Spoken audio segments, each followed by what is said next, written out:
Welcome, John, to the Berkeley Genomics podcast. Thanks for coming on. Glad to be here.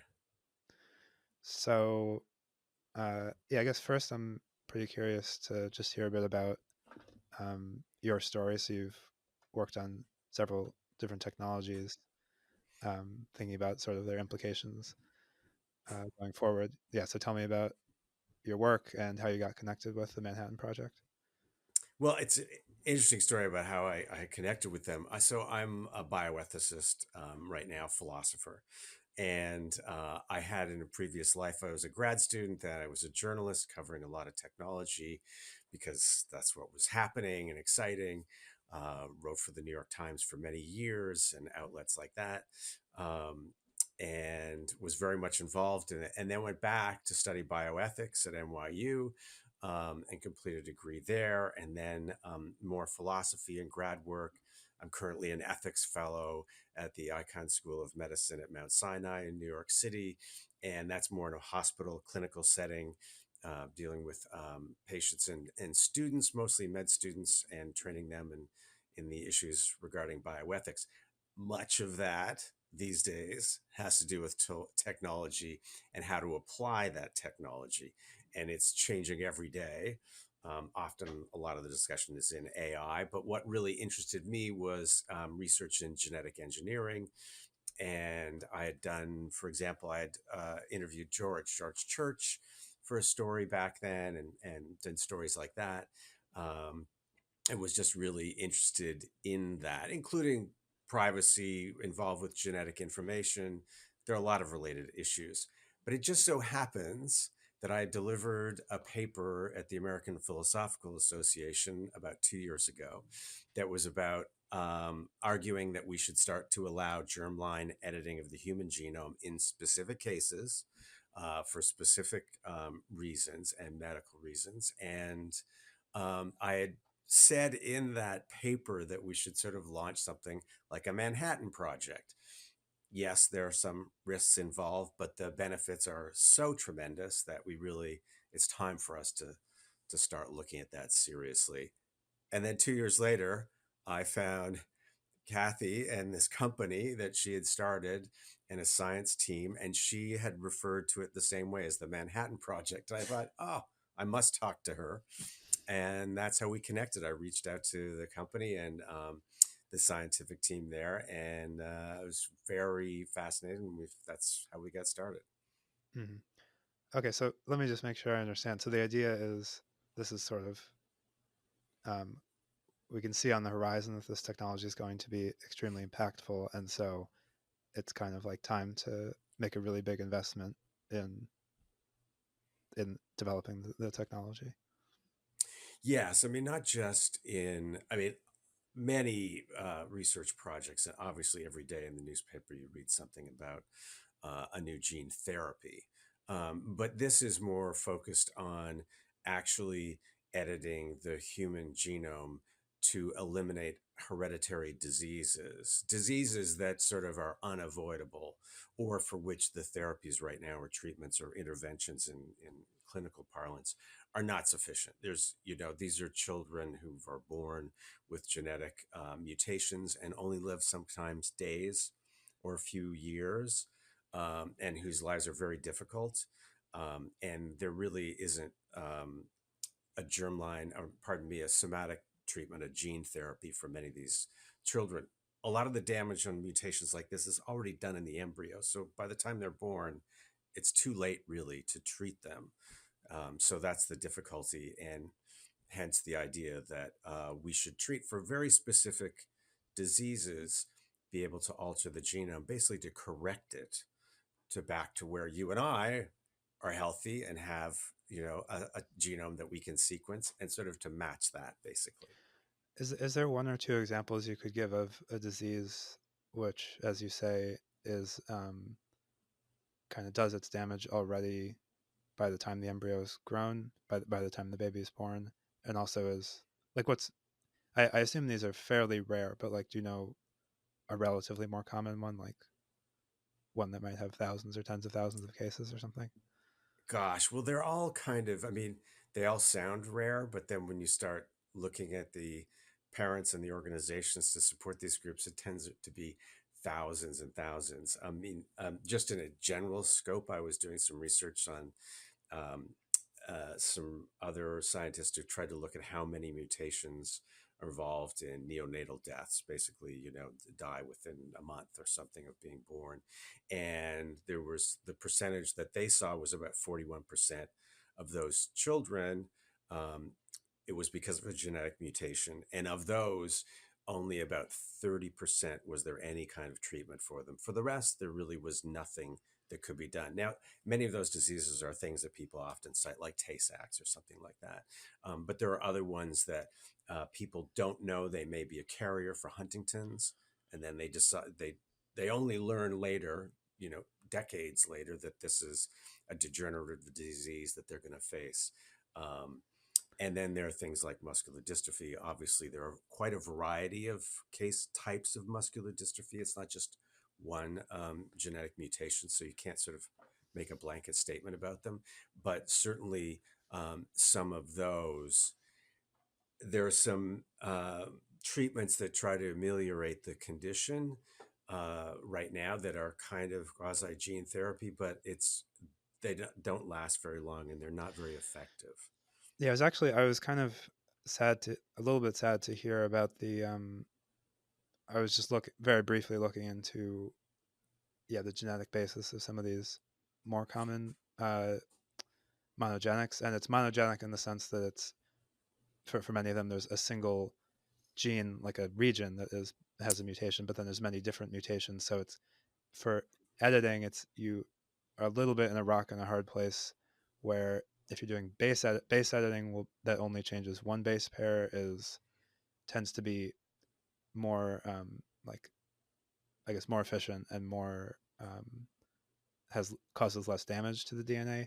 But on the other hand, you'll have to design if there's a bunch of different exact mutations, you'd have to design a different base editor for each one.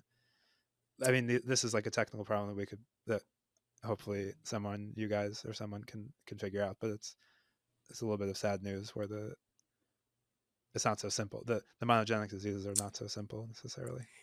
That's true. And I had discussions with people in MD and muscular dystrophy, and they actually have a great infrastructure and have funded therapies and things over the last 75 years. And people recognize that because of the work that they do. But there are about a dozen different, as you say, monogenic mutations that are responsible for some of it.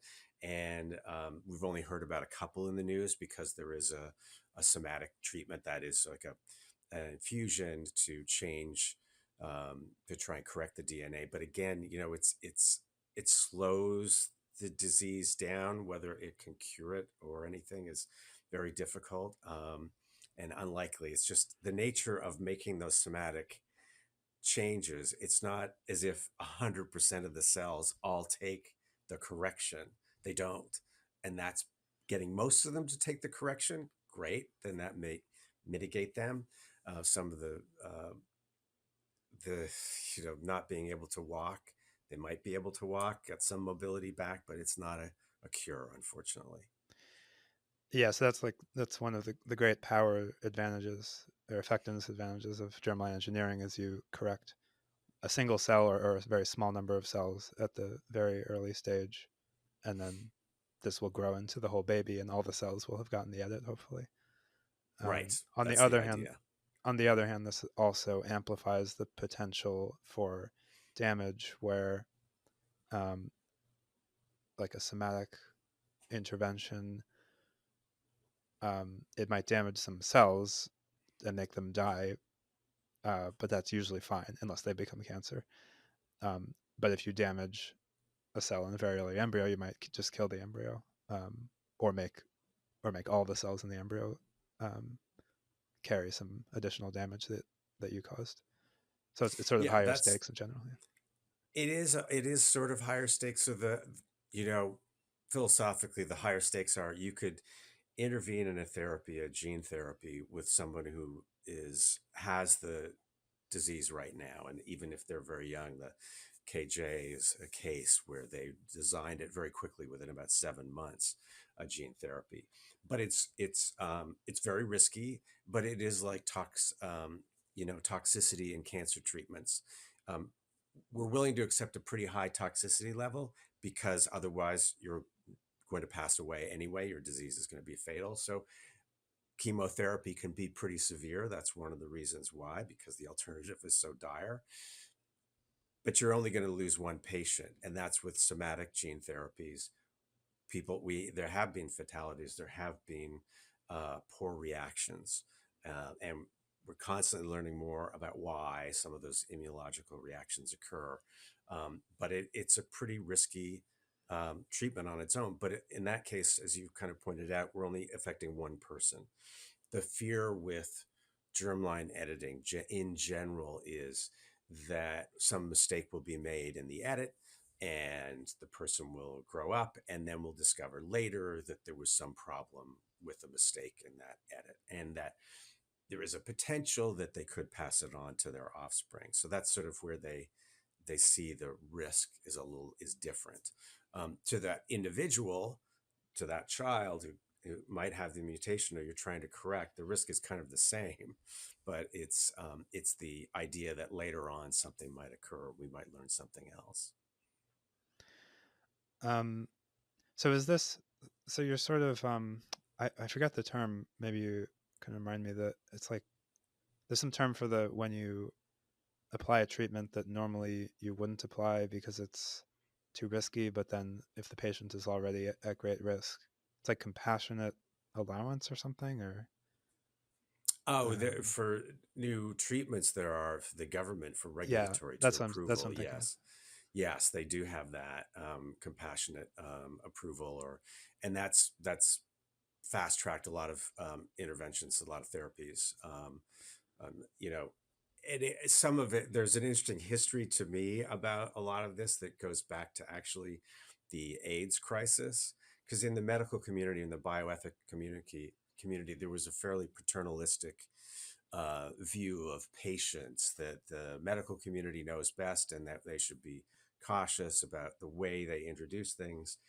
For people who remember the AIDS crisis, what happened then was the patients, people were dropping like flies, and there wasn't any treatment, there wasn't any intervention, there wasn't much anybody seemed to be able to do.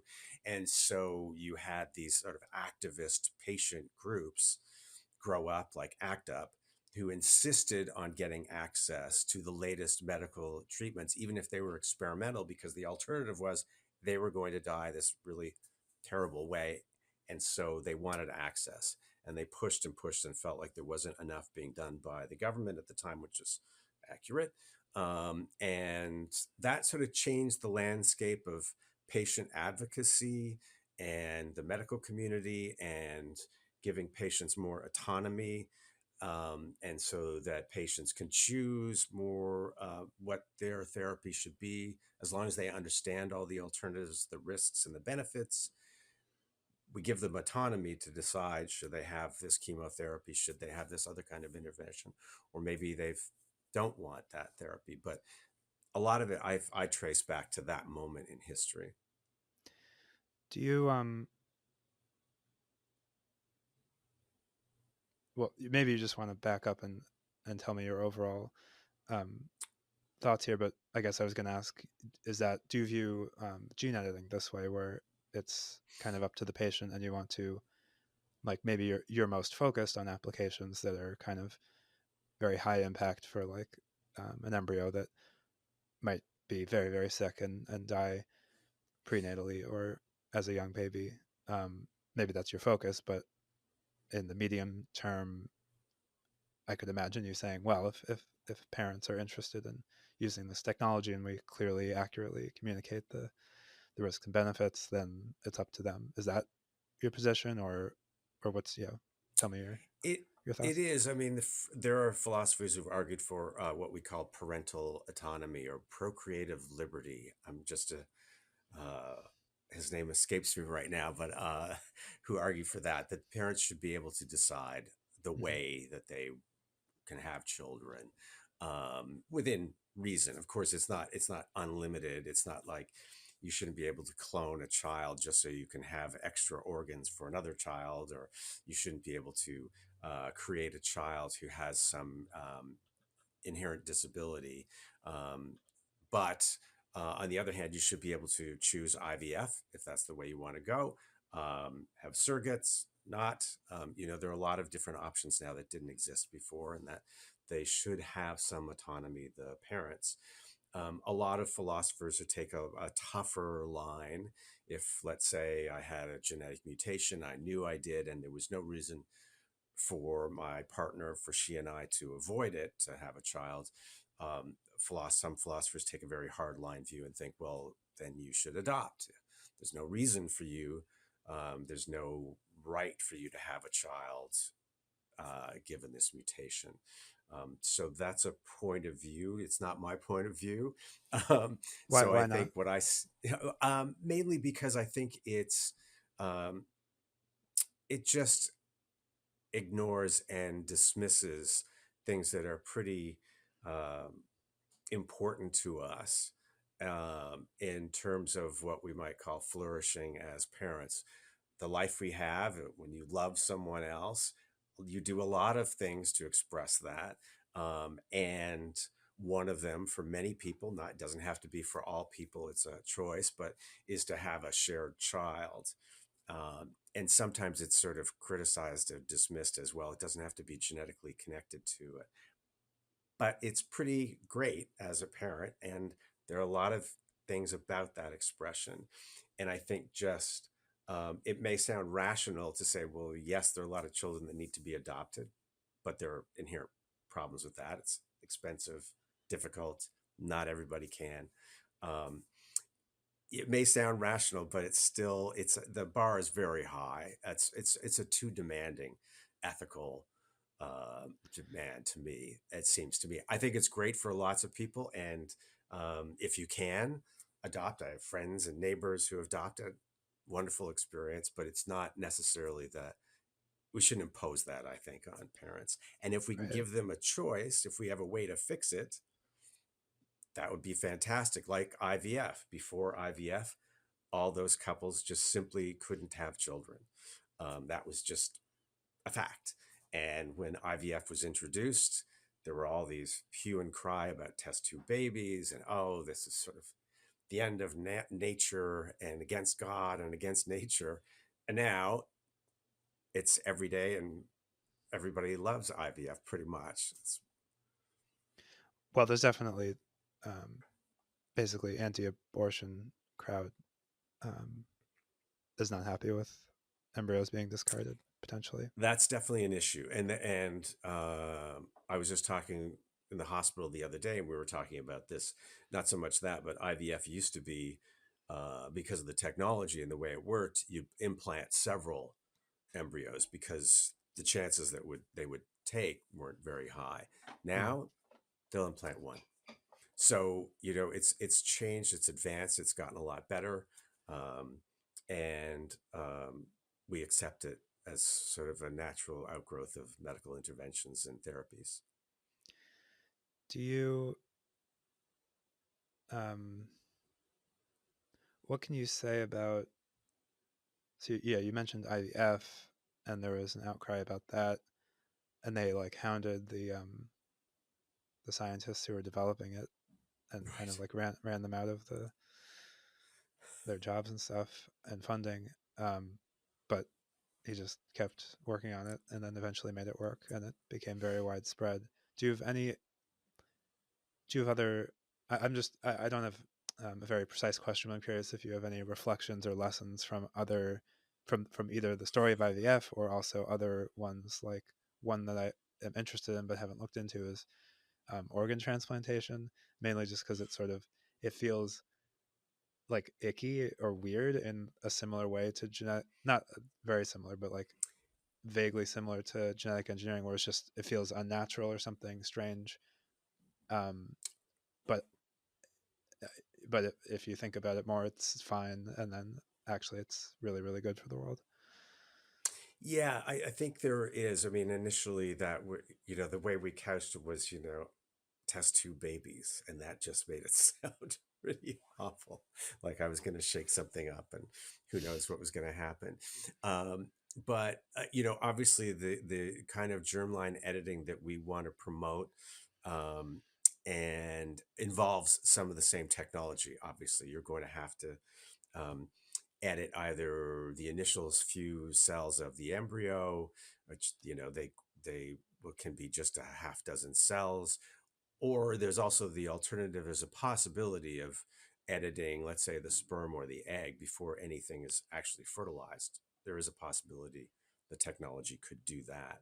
Um, and So yes, there is that, the ick factor, I guess, is what I call it. Some philosopher said, well, if you find it repugnant, there must be something wrong with it.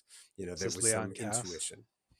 Yes, exactly. Very good. Exactly. That's exactly who it was. And, there must be something wrong with it. And that's sort of just an appeal to intuitions. Some ethicists think that at the bottom, all of our ethical principles and beliefs, etc., are just intuitions. Um, but everybody's intuitions aren't the same.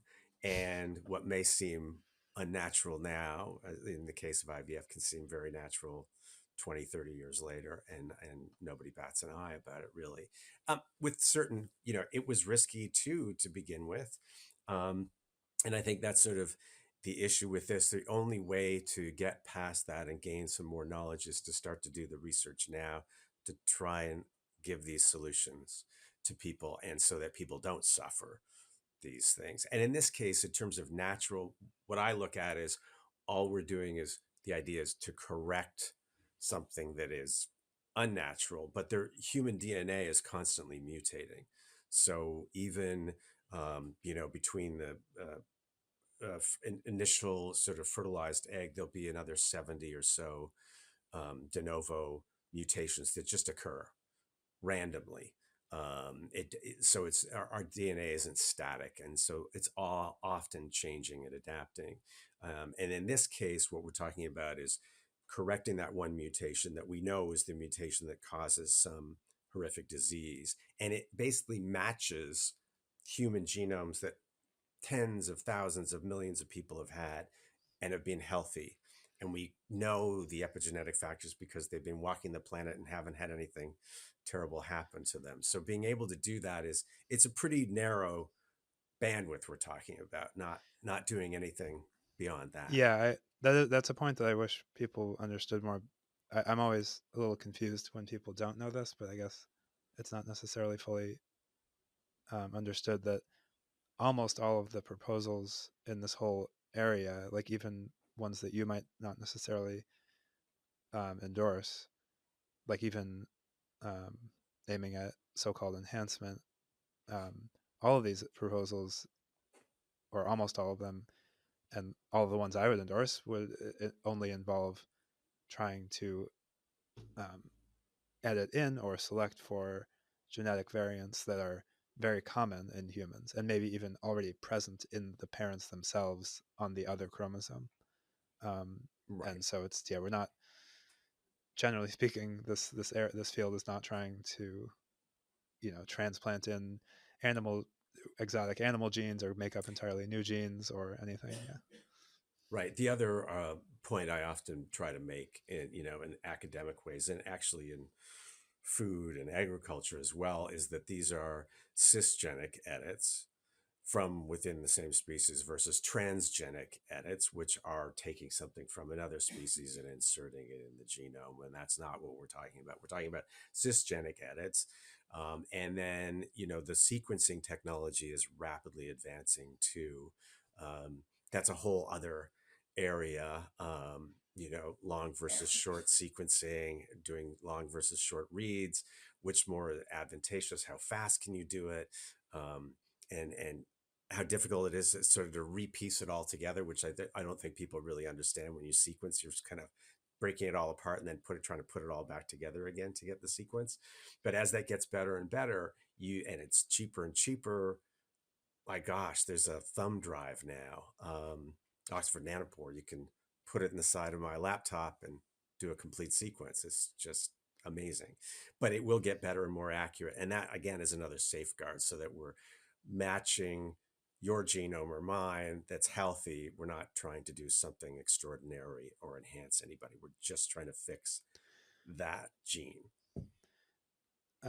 Is there, in general, for the idea of using germline gene editing, is there one or two things that you actually personally are worried about or have a question mark about, or even have some doubt where you're like, well, I think this is fine, but actually maybe this issue could be worse than I think, and then I might think the whole project is actually not something we should do. Um, There isn't anything that worries me like that, given that we're doing so many somatic gene therapies right now. Those are, I wish they were easier. When I look at the work that the scientists and the clinicians have to do, it's extraordinary. Um, that patients, like if you look at a CAR T kind of therapy, something like that, what they go through is incredible, and very difficult. Long stays in the hospital, the risk that nothing would work, and then their immune system is completely demolished.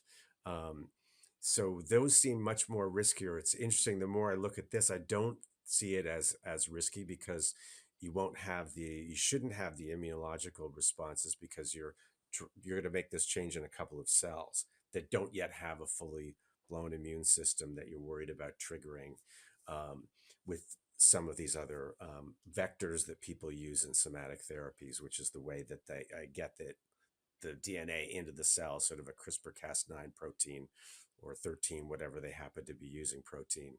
Getting it into the cell is really tricky and difficult to begin with. Those seem much riskier. No, the only thing is that in some, we talk about correction, and which would be a great thing for these heritable diseases.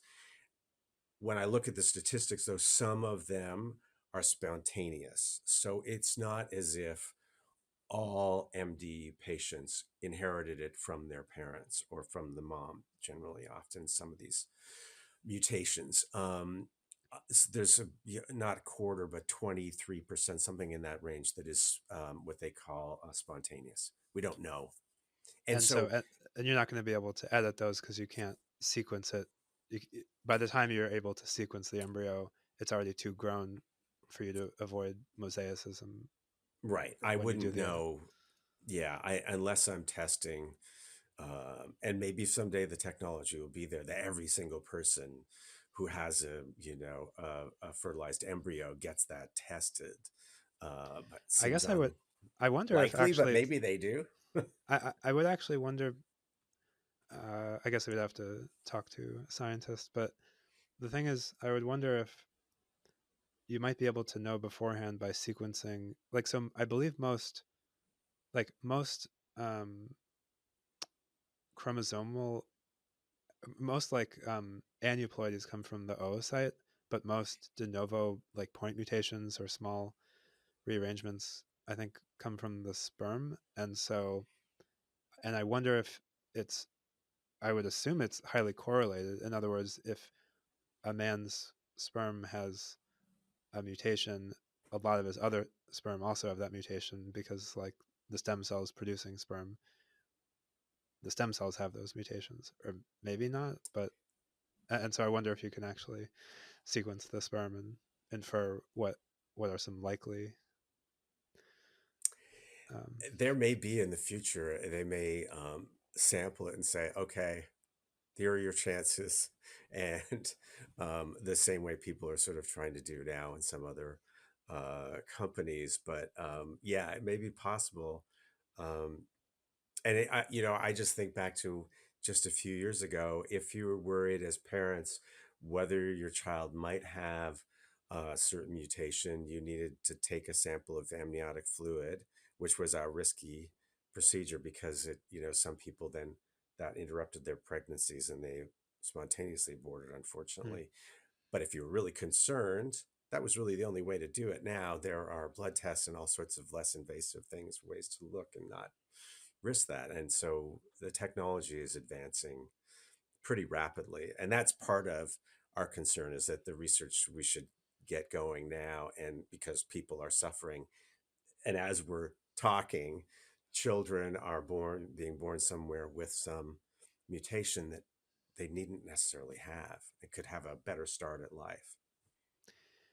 Um, so is there now? I want to ask about the what other people. So when you hear from other people or talk to other people, what's like one or two of the biggest concerns that you feel like you are going to have to seriously contend with in terms of making germline gene editing be generally accepted or enthusiastically accepted? I think making it clear what the goal is, that it's just a single mutation, that initially we really think that a starting point should be these monogenic, it's just one gene that we're quite knowledgeable about that causes some of these very devastating sort of neonatal or later in life kinds of diseases. That's really the initial thing. And that's all the research should really be focused on, because will our knowledge will expand, but at the moment that's sort of the focus, and that should be what we can correct and prevent that kind of suffering. Is there hope that our knowledge will expand? Absolutely, but there's 3.2 billion base pairs. um, I remember talking to George Church, who was much involved in the Human Genome Project, and it was just after it actually been completed.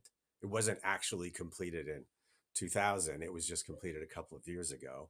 Um, and we were talking about, it's interesting that things we thought were non-coding genes, actually now we see that they have this influence on the expression of other genes, and on other non-coding genes, and so it goes. So we're gaining more knowledge. We're seeing that the complexity is there. Um, but yeah, I think making it very clear where we are, what the goal is, and that nothing is extraordinary is being added or changed in a genome. That the idea is to correct it to match what are, healthy genes right now in other people, the rest of us walking around. It's sort of the way I like to talk about it too, is it levels the genetic playing field. It's not fair that these parents and these children start out with this genetic deficiency when the rest of us are healthy or reasonably healthy if we take good care of ourselves. And we should level that field if we can, so that those children have the same chance as all the other children do. That's sort of the idea. Mm-hmm. So conveying that and making sure people understand that, and then the oversight. I think making sure there are regulations and that we're careful about what we do, and that there's someone, there are independent review boards always approving this process. I think that's critical as well, so that people know what's going on. Yeah, let's talk a little bit more about that. Um, yeah, what sort of oversight? I mean, do you view germline gene editing as being um, importantly different from other medical treatments, or is it basically similar? And yeah, what sort of review, um, whether from individual scientists looking at published research, or private reviews of technology, or um, independent bodies, or the FDA? Yeah, what do you think about this? I think it's sort of all of the above in a way. I mean, right now I think of IRBs because I'm, a bioethicist fellow at a hospital. So that's sort of when these cases come up, and often end of life cases and involving technology. Should we be using this technology to extend their life, or is it not worth it? Or should the patient be allowed to refuse? A lot of ethical issues come up with the technology and the use of it in a medical setting. Um, I think an IRB, an independent review board like that, is something that would need to be applied in all of these cases. Who should be on that board and how big they should be? They're practical cases. But for example, if someone is at MIT or at Harvard doing research right now, it's constantly being looked at by IRBs and approval. What size needle are you using on the animals? What is the safeguards to minimize the suffering of those animals that you're using in those experiments? All of that is looked at, and I think sort of applying those same kind of standards and transparency so that you're presenting it to knowledgeable scientists and researchers who can make decisions that the benefit is worth it to potentially cure this, or the benefit is not worth the risk, and you're constantly weighing that. And that will change. Well, it may be that right now the risk benefit ratio is excellent for trying to cure a particular kind of muscular dystrophy or eliminate Tay Sachs or something like that, and not so good on other cases where we don't quite know enough, or the gene is so large um, that it becomes trickier. You pointed out about different kinds of editing and base editing and prime editing, which you can't do in all cases, and then it becomes difficult. It's like it's so precise, but I can't use it here. Um, but yeah, so I think having that kind of transparency, the regulatory framework, and these kinds of IRBs. Now, there may be different ways to look at it. To your point about how is it different? So, just to give you one thought about that. So, changing your genes, let's say you're part of a cultural group that very much identifies with each other and has some important identity to that group. If I correct your gene or your genome, it may, some groups may look at that as not, no longer somehow changing the identity with that group to whom they belong. So you need to talk to those people in sort of a genetic counseling, which you do when you run genetic tests with patients and you discover things they may have a predisposition to, all sorts of other diseases, and you have to do some inherent genetic counseling with people. It takes more time, it's more intensive, so that they really understand what the risks are, what the changes might be, what some of the issues might be. It's not just having an appendectomy and saying, we're going in, you have appendicitis, we'll be done in 30 minutes. And here are the risks we've done 1,000 times. I think it's inherently more complicated when you start talking about genetics, just because people look at it differently and they may think about their genes and their DNA differently than you or I do and what it means for them. Okay, that makes sense abstractly, and that's an interesting point. I guess I'm actually having trouble thinking of specific. Like, do you mean like the deaf community might want? But I mean, it's or do you mean like there's genes that are sort of associated with like an ancestry group that are maybe like make you a little bit more prone to a disease, but also could be viewed as distinctive of that group? Right. I mean, you could say, I mean, just because people bring it up a lot, Ashkenazi, or you could say French Canadian, because it turns out that same mutation is in other communities. Um, what I actually was thinking of initially was when we're do like paleontology and we now can pull DNA, we get better and better at finding DNA in ancient bones and things. And then you're working with a community to go through grave sites or something like that. And the scientists are looking at research and history and are focused on that. The community is focused on, wait, this is our heritage. So they treat it very carefully. And then they discover something like, well, these people didn't actually come from Italy. They came from Gaul or something. And that kind of, the whole community is like, wait, this is what we thought our identity was. And now these scientists come in and tell us it's something different. So I used to think of DNA as like, I don't identify with that, but in some ways it can change somebody's perspective. And I think initially we just need to be sensitive to that. I'm not saying that. And so in a clinical setting, if you're going to be doing this and somebody has a mutation, I think the discussion with the parents is a much longer discussion. And so that they really understand and they are informed about all the kinds of possibilities and different issues that come up. The other part of oversight, I think, should be genetic privacy. There needs to be some security. We really need to use that genetic information, and these wide databases that are being created are great resources for solving other illnesses potentially and discovering them. but we need to protect people's privacy too in that sense. So it gets a little complicated. So that's what I mean by you need to have that oversight and working with the patients as well. Yeah, and you also, which maybe is also a bit in tension with privacy, you also want to be doing like follow-up studies on when you make an edit to a zygote and then make it, and then a baby grows from the zygote. You want to Right. follow up and see how they're doing. Yeah, it's interesting about that because that I never considered it before, but then in a clinical setting, it's very important. It's important in transplants, situations like that, where you really need to follow up, and those patients need to come in and be willing to submit. Not everybody is. I mean, you and I might go to the doctor. Great, you're going to see me, and I'm happy to be here. Other patients are not so sanguine about that. So you need to make sure that there's follow up and that they're willing to be available to be follow up, that those children are going to be able to come back. And that's going to be time and commitment. Absolutely. You're absolutely right about that. And ideally, you're publishing some sort of anonymized data about um, safety and efficacy and stuff. Right. I mean, that's essential in, especially any of these gene therapies. Absolutely.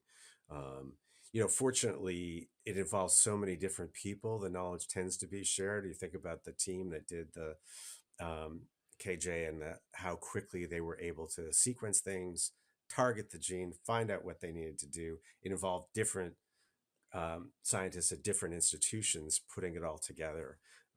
So it isn't like you get to do it all by yourself. It takes a lot of different researchers and science and knowledge to put it together. Absolutely. Um, but there again, there's this a suffering, and we can see a way to attack it, and that's kind of what we're focused on. Mm-hmm. Well, so that's what. So yeah, you're quite clear that that is what um, that's what you're focused on, and that's what you endorse. That's what the Manhattan Project is working on. But Right. I would like to ask what you think of, um, yeah, like in the longer term.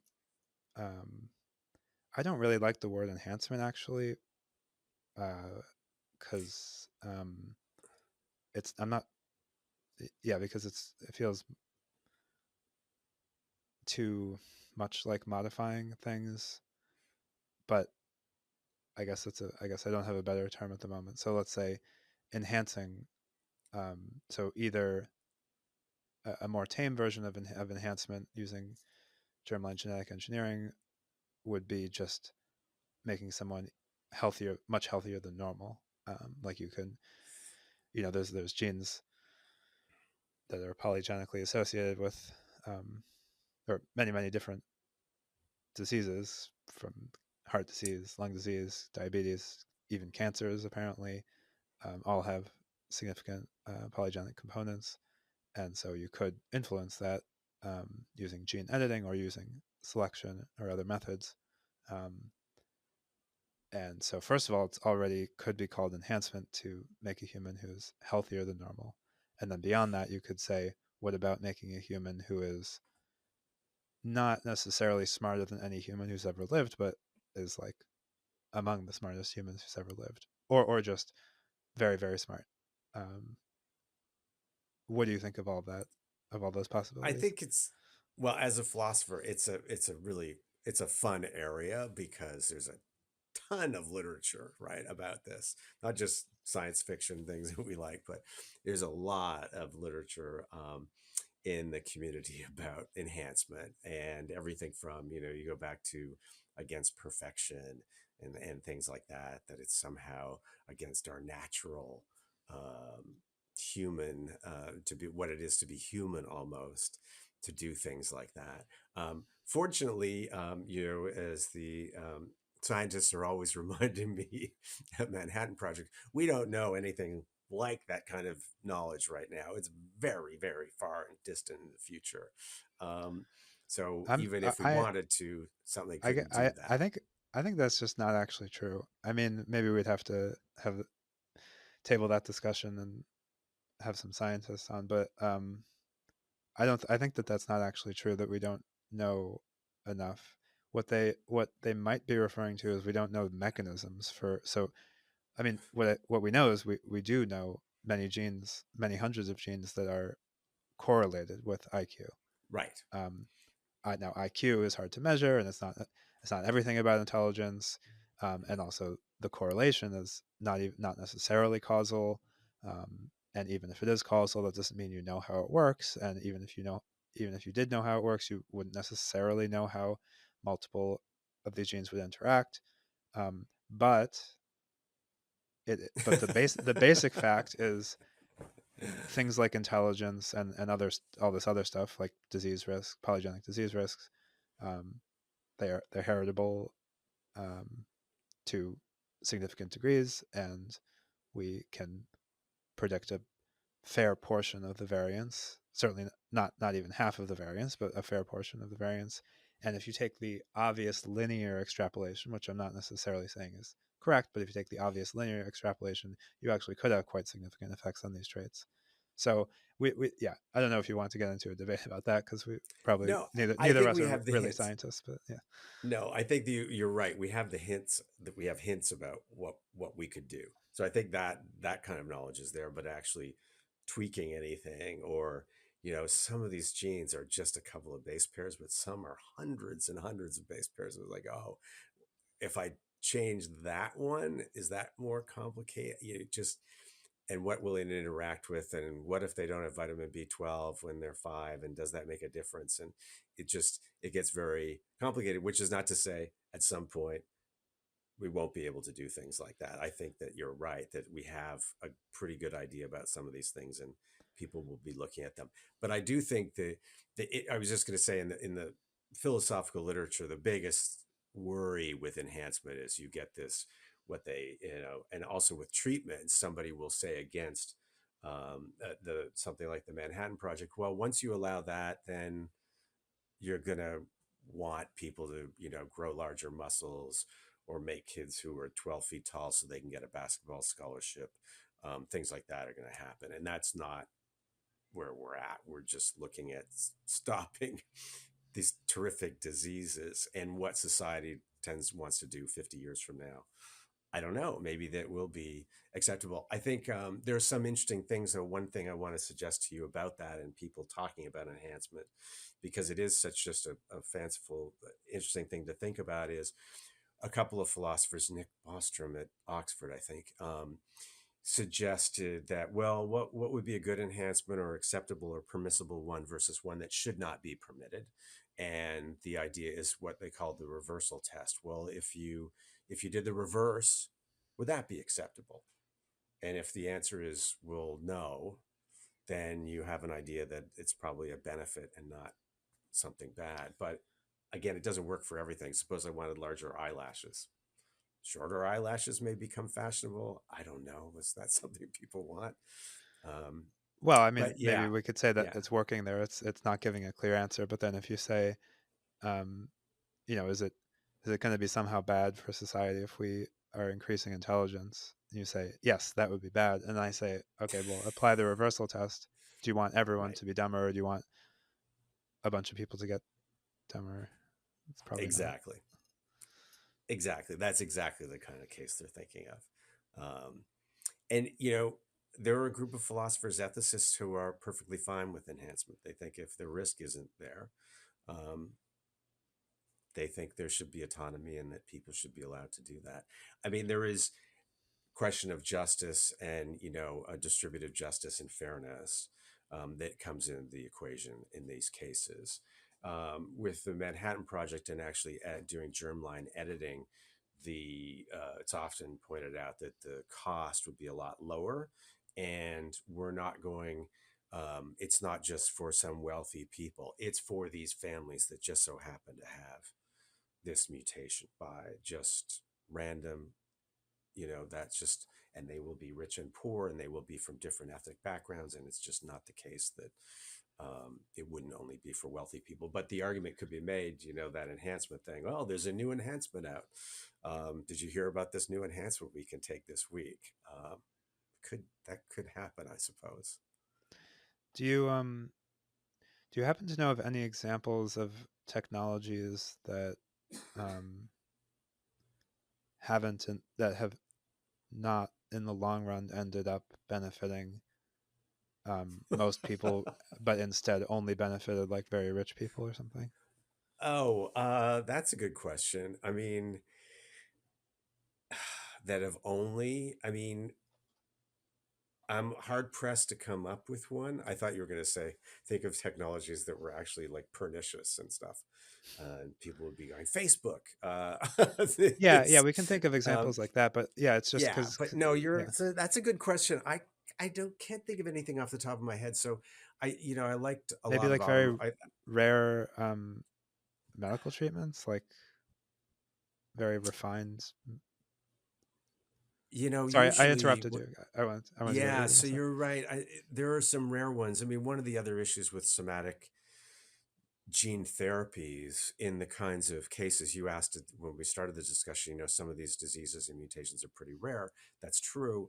And then other companies develop some good somatic therapy, gene therapies, but they were so expensive and only a few people could be treated with them that they've withdrawn them off the market. So they're not even available, which is awful. Like to think that you would have this disease and there's a cure and it's not available is just that's the kind of thing we think we can stop by doing that kind of germline edit.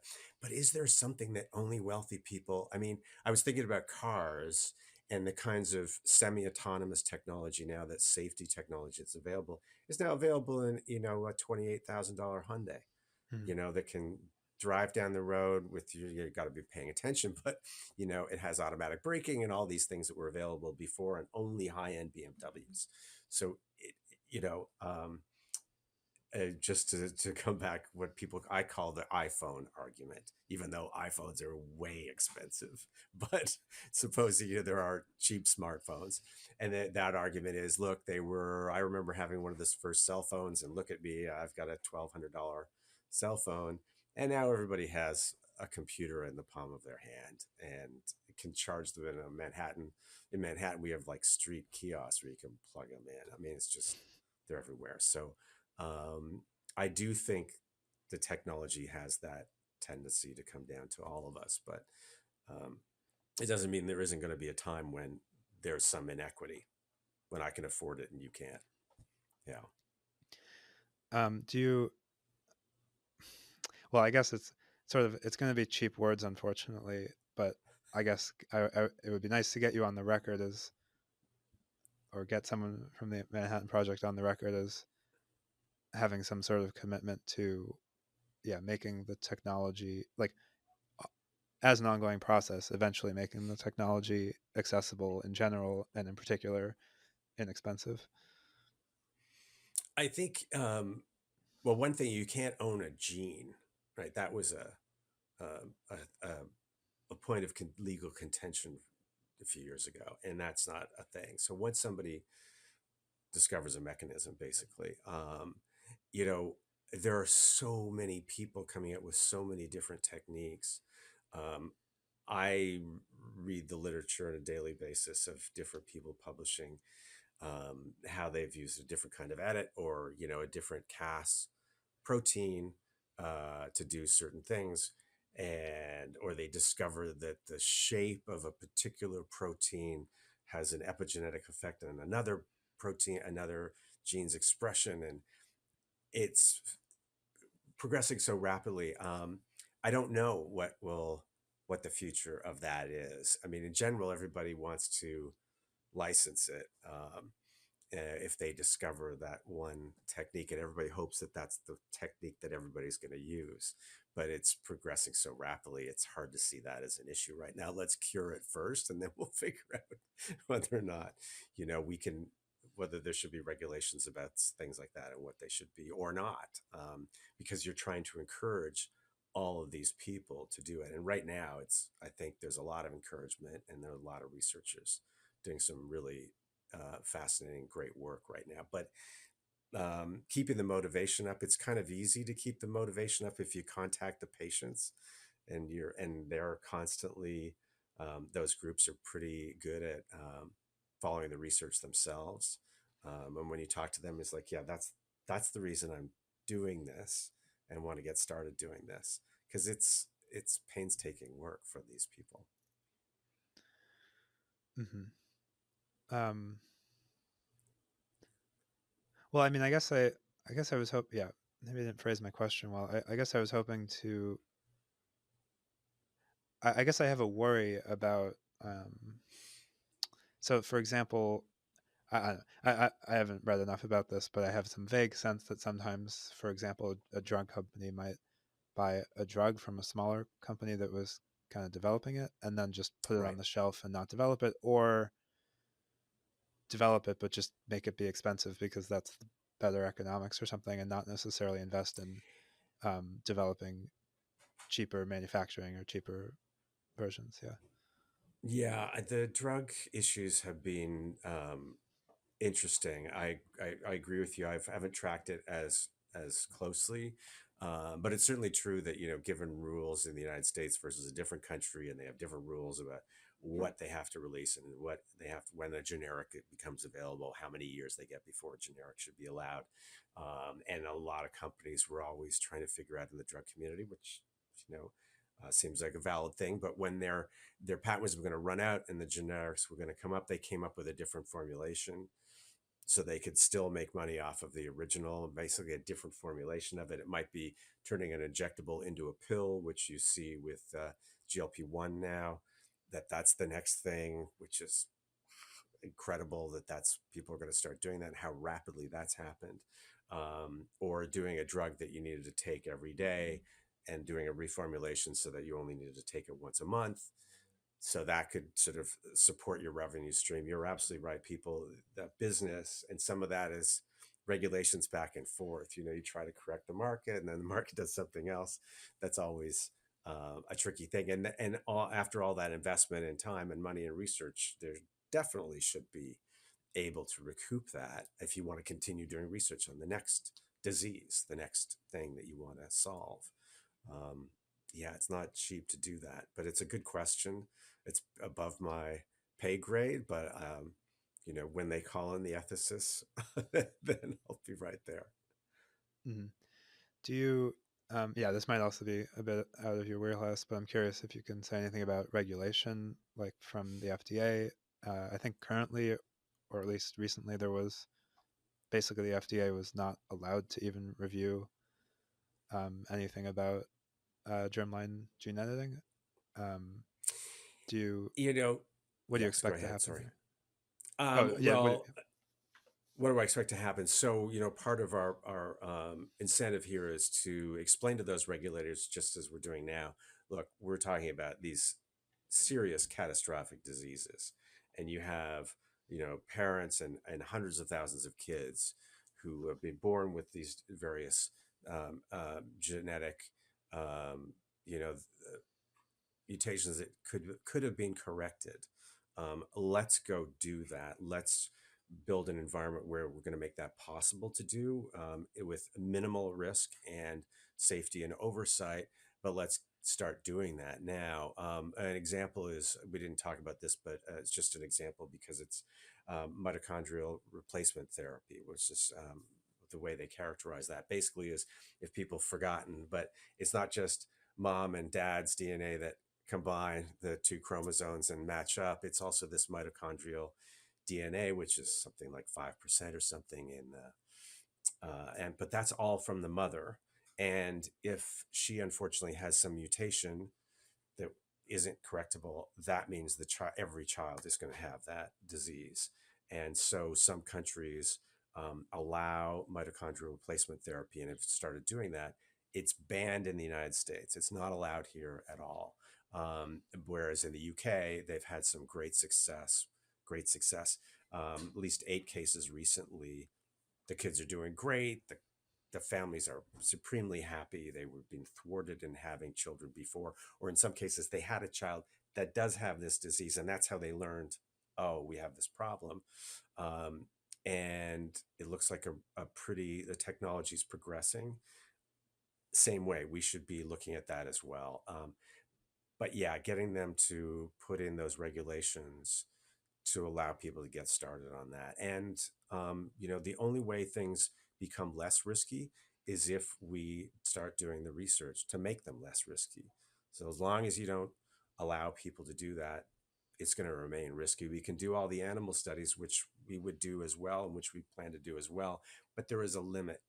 Um, I think people think, well, our genome is 98% like this animal. It should be, if it works in the animal, it should be us. But that 2% is a lot, you know.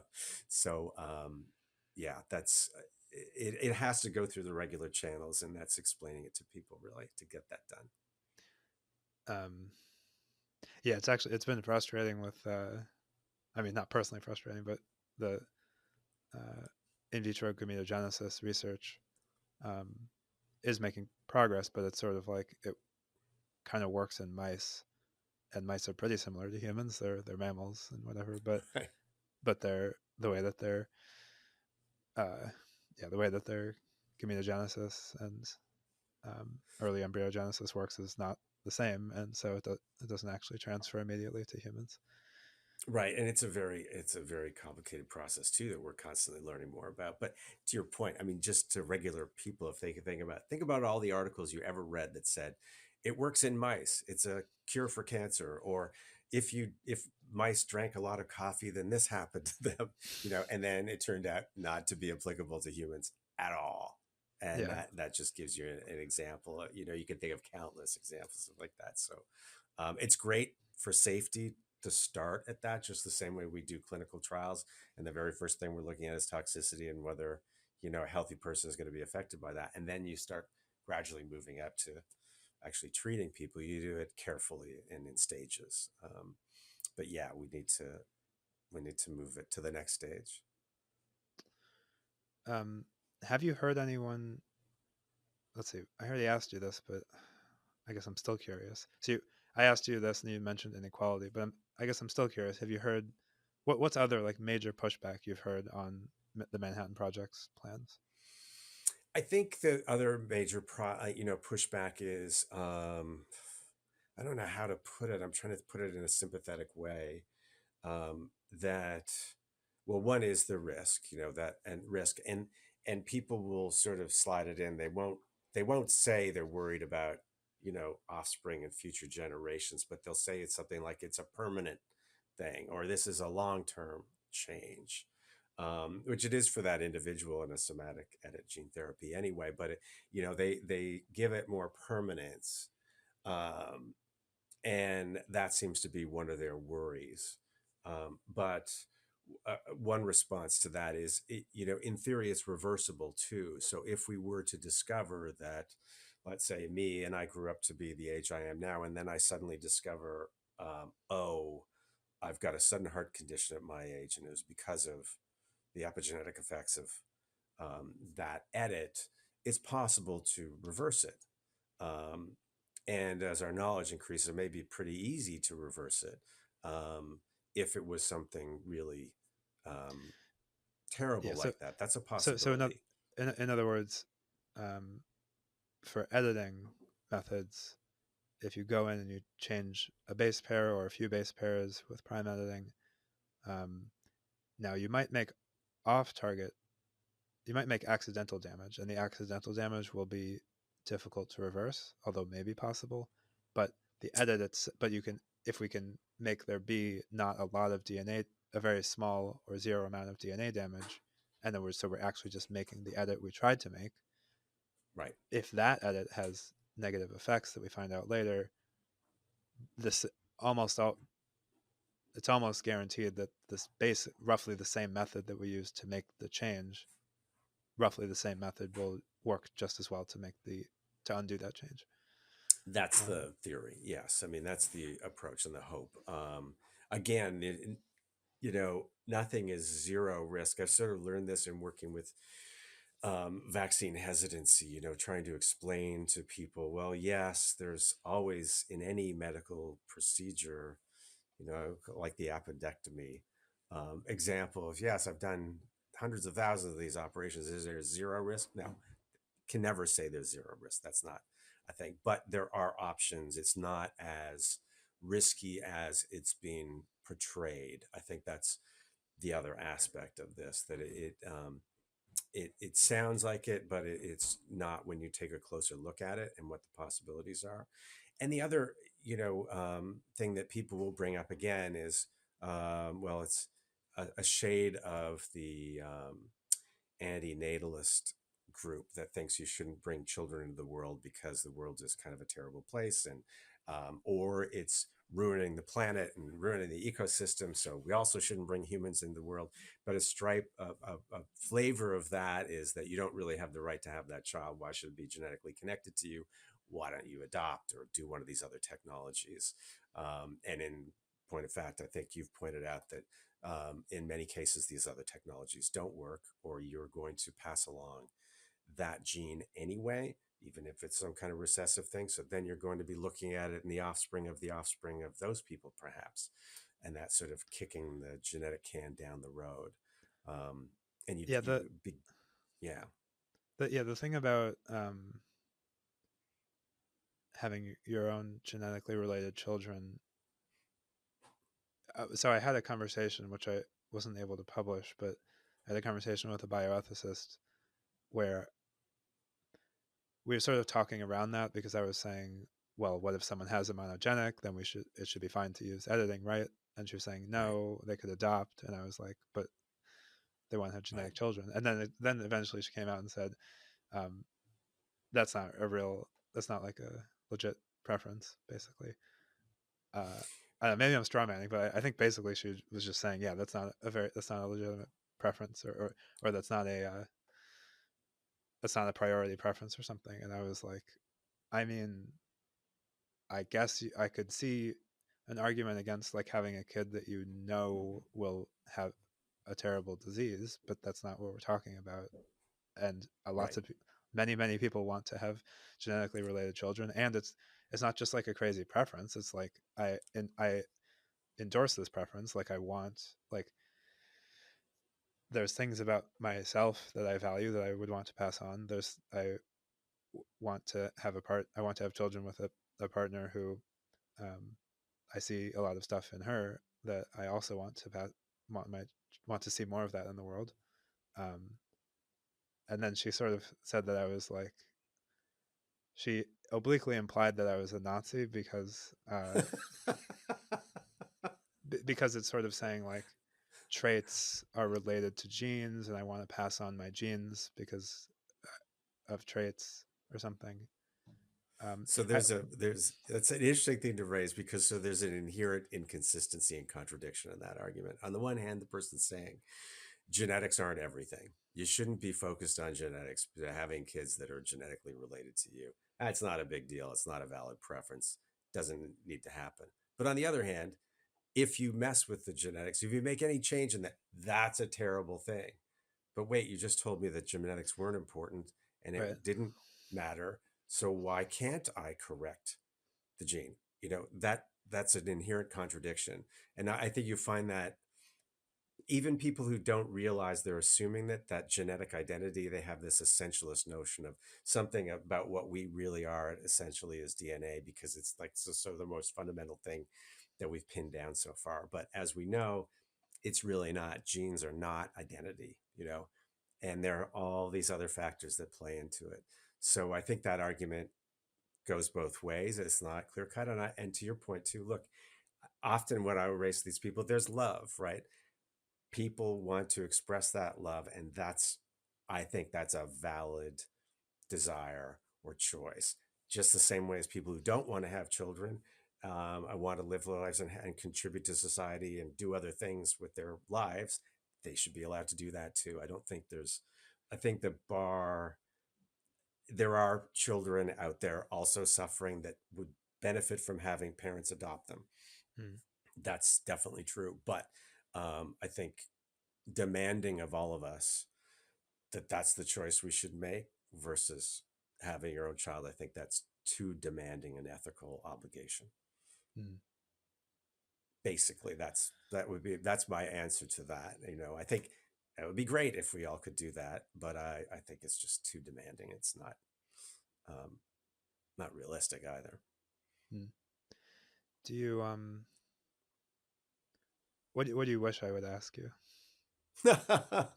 I wish there was, well, I don't know, I wish I had a timeline. Really, what I often, I really admire, like, more and more, the more as an ethicist and work with people, the scientists, their persistence and patience and the amount of time it takes. I wish I had a timeline. I wish you had a question like, well, so how long will it take you if you get approval? And it would take us, will take us, 2.5 years to solve this. I wish, that's Hmm. the kind of thing that I find exasperating. And I have a lot of sympathy for people with either a chronic condition or something. And I wish there was an answer right now. And I have a lot of respect for scientists who are in a lab all day long doing this stuff and making infinitesimally small progress, it seems like every day, but making progress. Um, so Do, yeah, I wish there was a time frame. That's what I really wish. yeah. Um, Do you have any sense of um, what kinds of things? Maybe there's not. Maybe the answer is obvious, but like, what kinds of things might accelerate the field? Like funding for like more investment, more funding for science, more like more talent to work on the stuff, better regulation. I think we have some great talent. I think I'm impressed. Like, just, I'm just, it's the company I'm uh, advising and working for. But I think the Manhattan Project, I'm constantly like, wow, there's a new idea every day. And I think, wow, that's pretty sharp. I'm impressed with the talent and the things that people are discovering out there. So I think the talent is there, and the incentive is tremendous, for what you could do. So I don't think that's an issue. I think regulatory issues are the main thing right now, at least in the United States. And you don't want companies to go to other countries or to say, well, I can't do that here. I'm going to be able to do it in Australia where they'll allow me to make progress here, or and make it difficult, or just go across to the border to Canada or something. You want to make incentivize people here, and with oversight and safety concerns, but you want to be able to do that. I think that's the main issue. Um, Money is always an issue. Investment, that's not my side of things, but I've tracked it for years. And you know AI comes along and large language models suddenly you know, take all the oxygen out of the room. But I also know that, 5 years from now, that could all be over, and it could be something else that all the investment money is going to. So I'm not as concerned about that as I am um, the regulatory process and convincing people. I think there has to be a lot of communication with the public and saying, hey, look, this is what people are trying to do. This is what the scientists are trying to do, so that everybody understands and can get behind it. Okay, are there any areas of science that you feel are that seem like it would be better if they're going fast? I mean, there's a ton of research, obviously, into many different sorts of CRISPR editors and other ways of modifying genes, and there's tons of research into the genetics of various diseases, and um, I guess also the mechanisms of those genes. But yeah, I'm curious if there are gaps or just under progressing areas. Yeah. I wish the vectors are Hmm. one area. So a lot of those early gene therapies, which actually brought in a lot of bioethical principles and regulations, because of some errors that were made in some of those vectors, proved to be very dangerous that we didn't know. Um, so that's the way of getting the edits into the cell. Um, and had this discussion with some scientists about, okay, so our lipid nanoparticles look a lot safer, and we had them in the vaccine, so that seems to be like the way to go here. And then, well, to get in the endosome, they get surrounded in the endosome, and sometimes they get stuck there, and they trying to break out of that to actually deliver the payload is another whole thing. And it's like, oh, and I can only get into certain cells. I can't get into other organs this way. And nobody's discovered a nanoparticle that can break that barrier, or get through that permeable barrier. That seems a lot trickier. I wish that wasn't, because that would just be one thing. And then a lot of people could do work on the actual genetics of it and the edits that you're talking about. But just getting in there is problem too, sort of challenge. So I think, yeah, and I know people are working on it, but it seems like we don't know enough about that too.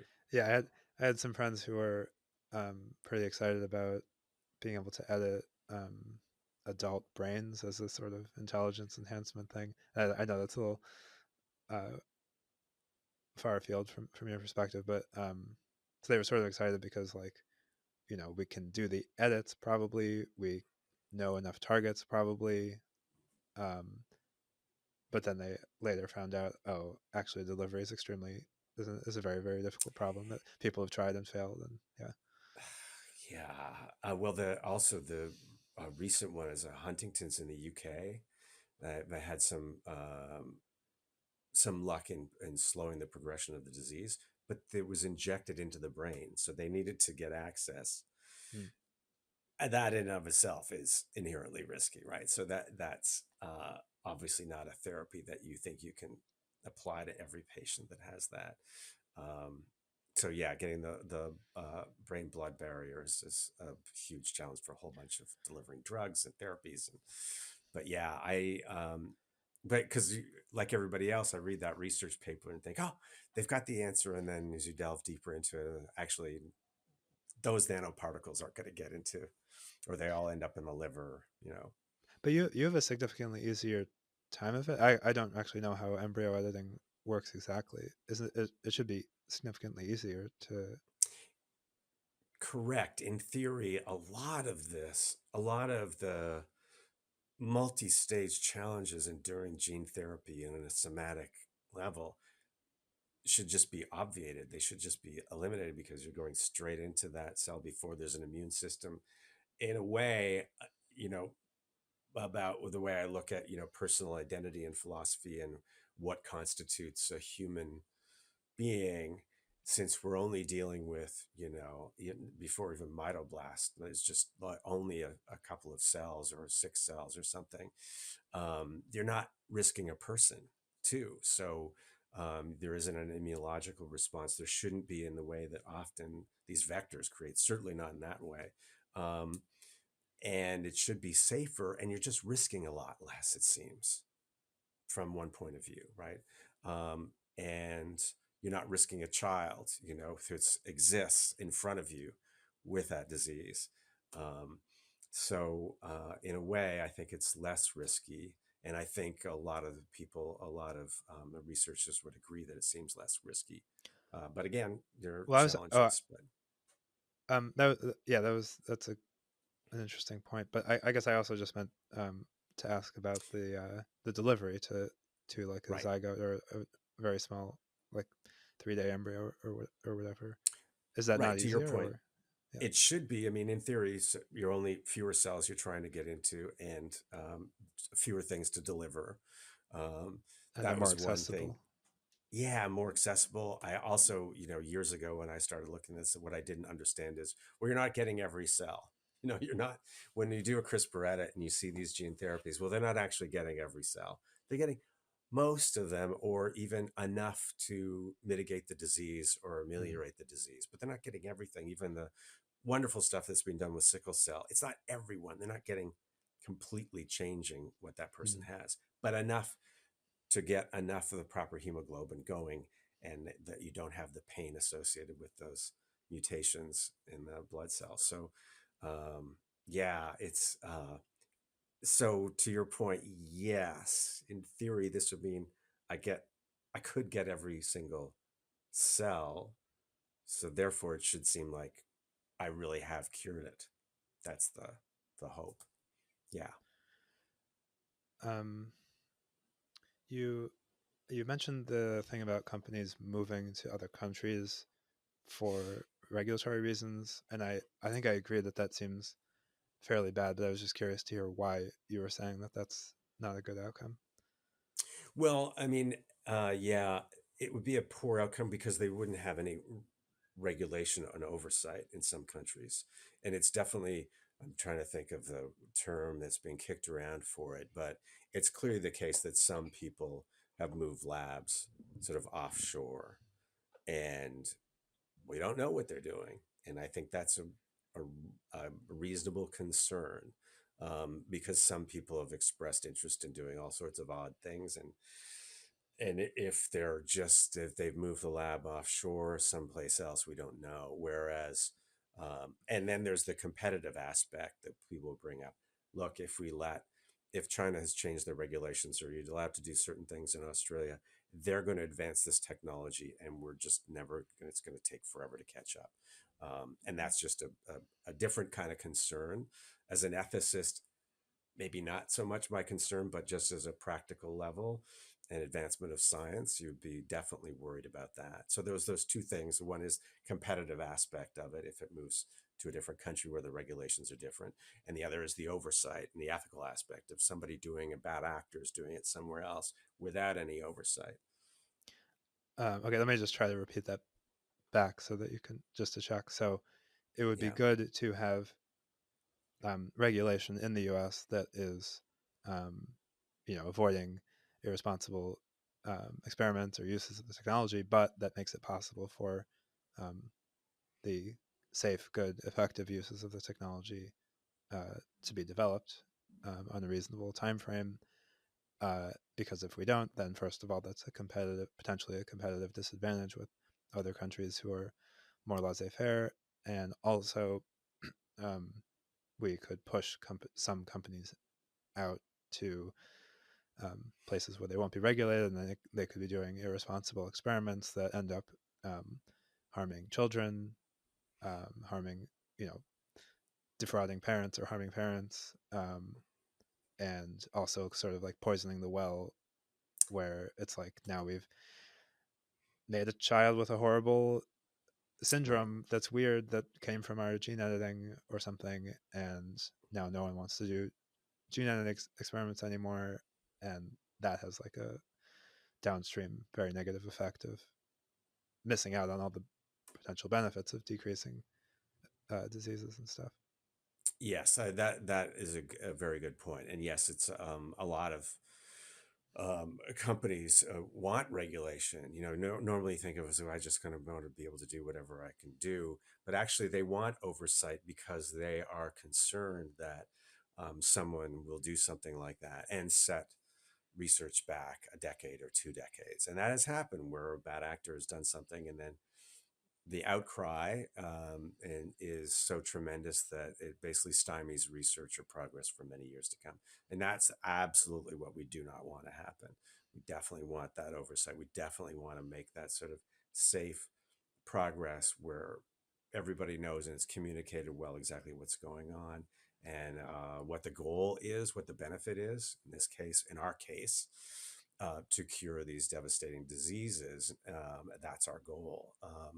And you want to make that very clear from the outset. And so I think, regulations toward that are very helpful. But you're right, poisoning the well is a good way to put it. Um, and that occurs in other technologies too. I could bring up other cases that I won't mention right now, but some Okay. companies push the envelope, and the other companies are, if you talk to them privately, are so upset, and just not because of the competitive aspect, because they're afraid that company's going to poison the well and stop You, everything. you don't want to. There's not none of those you can share. But it could be another podcast Okay. of what we can talk about. Yeah. Yeah. I've heard. Yeah. I mean, first of all, in IVG, in vitro gametogenesis, it's the sort of thing where if you're going to try to make an egg from a stem cell, a human egg from a human stem cell, and then try to make a baby, you can probably, it's probably not that hard to mess up in the sense of getting something that's sort of close to an egg, but doesn't have wasn't fully epigenetically reprogrammed, and Right. then you get a baby with like developmental deformities. And I also heard we had a conference in June for reprogenetic stuff, um, and some of the embryo polygenic screening companies were there, and the representatives uh, discussed regulation, and they were sort of like pretty in favor of regulation. They were like, yes, it would be great to have independent scientific bodies, um, you know, critiquing, reviewing, validating, or invalidating claims that we and other companies are making about our polygenic scores and selection. That is a Um, really difficult one. That's not where we are. We really are separate. We're not. yeah, That's not. We're not interested in the polygenic scores or evaluations or giving parents scores on that. And I'm not. My take on it is it's probabilistic. So, um, yeah, I don't know, and that comes back to genetic counseling. Look, in a hospital setting, when you have to do, you sequence somebody's gene because you have to for a therapy or particular matching and transplants, for example, is a good case. And then you discover other things. Um, you counsel them because you want to explain to them, there's a probability you might have a heart disease. Um, Maybe, what's the percentage, and giving people numbers is really hard. Is it 1 in 1,000? Is it a percentage? How they uh, accept that and understand it is different too. So yeah, that's an interesting area, but it's not, I don't think anybody's really there yet. And but that's a different, completely different issue. yeah, fair enough. Well, I Yeah. just meant to give more examples of people wanting regulation, perhaps Yes. counterintuitively. Yeah, and I don't know. That's like claims about vitamins. How much study would it take before you had decent numbers about a polygenic score? I think quite a bit. So again, you might have to go through millions of people before you said, okay, yes, that's a good probability that you would have a heart attack or something well, like they well they do have hundreds of thousands, or in some cases millions of people, because of that. the large biobanks with biosamples that you can sequence, and then health outcomes. Right, but then there's those Anyway, environmental controls for that, controlling for that across that is tough. Did you live near a golf course? Did you drink a lot of coffee? Did you drink alcohol? Patients are terrible about reporting that stuff too.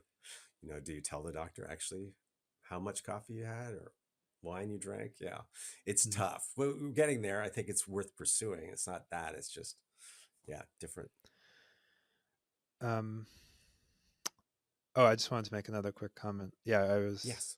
I read some thing that was saying that the after the Asilomar conference on recombinant DNA, there was sort of a lot of uncertainty, and there were a lot of like changes in regulation, and then there was, in some senses, significantly more regulation in the Boston area um, about recombinant DNA, but it became like they worked out their regulation, and Mhm. then maybe counterintuitively, this made Boston become like one of the largest hubs of biotechnology because the regulation was stable and worked out, and so companies could plan around it and work around it and rely on the rug not being pulled out from under them later on with changes in regulation. Yeah, that's an interesting point. I mean, the Asilomar conference, they just had the Spirit of Asilomar earlier this year, sort of a meeting in the same place, different um, Mm. approach. But yeah, I mean, that recombinant DNA technology too, again, is more like they were worried about transgenic edits. They weren't sure what they were doing, and the precision certainly wasn't there. I mean, it's amazing stuff that people did with zinc fingers and things like techniques like that. I'm shocked at the amount of work that went into to get any result. But they were really concerned in those days. Yeah, that I think they were concerned about biohazards. Yeah, like Um, bacteria with strange modifications getting into the water yeah, supply or whatever. and now we're still worried about that, but that's, fortunately we're not having anything to do with that. It's nice to be able to say, well, we're just correcting this thing that everybody else has. um, Whereas it's certainly true, and it's good to have those conferences, and there needs to be more discussion about things because the issues are changing all the time. um, but you're make a very good point about the regulations and knowing what the environment is, so I know that this is going to be okay, and these are the people I report to, and this is the data I have to submit. All helps. It's all helpful. Okay. Anything else you want to, like, a parting message about um, Manhattan Project? Oh, And yeah. that's a good question. No, we are embarking on this because it is so important to be able to correct these mutations, and the idea, that now that the understanding is there, we need to do the research to make it happen. Um, and again, it's not without risks. Nobody is saying it's not without risk, but with the safeguards to minimize those. I mean, any medication that you take or anything, there's always a minimal risk. The idea here is to keep it absolutely to a minimum, the safety level really high, and to communicate to people exactly what we're doing, what the intent is, and and to be able to offer that, in 5 years from now, to those families that you get the emails from and everybody meets, would be an amazing thing. So that's what drives all those people to do all that work. Um, Great. Yeah. I mean, I'm looking forward to seeing the research that comes out of the Manhattan Project and independent reviews from independent scientists, and hopefully help healthy, happy babies. Yes, Um, that would be great. And just every day there's encouraging research out there. So the people are doing so. It's great. do you have a book that you might want to recommend to listeners, either about genetic stuff or about anything? Gosh, I don't have one myself. I have a contract book that I will be out, God knows when I finish it. No, I can't think of anything right now that jumps out at me like that. That's a good question. Um, Oh, I hadn't thought about that. Is, you have to, as an academic, you're just constantly reading. That's your life, is reading this material. Um, that's a It good could be question. I have a to think paper. about It could that. be a paper or an author, if any come to mind. Yeah, nothing jumps out at me. Most, I admit, look, most bioethicists traditionally are very squeamish about this technology, and very much hesitant to think that, they're not like me. I think we have a moral obligation to try to use the knowledge that we have to end that suffering. I just think we have that obligation. Um, and But that's not the general consensus right now. I think it's changing, though. Um, so I'm hard pressed to think about a book or an academic paper, and specifically that addresses that. I can't off the top of my head, but if I do, I can email you something, and then maybe we can Sounds put good. it addendum to the end of this. Cool. Well, thanks so much for the conversation. It was interesting and helpful, and I appreciate you taking the time. Absolutely. Well, I'm glad you did too, and yeah, looking forward to having a follow-up conversations too as we make progress. Cool. Thanks, Okay. John. Take care.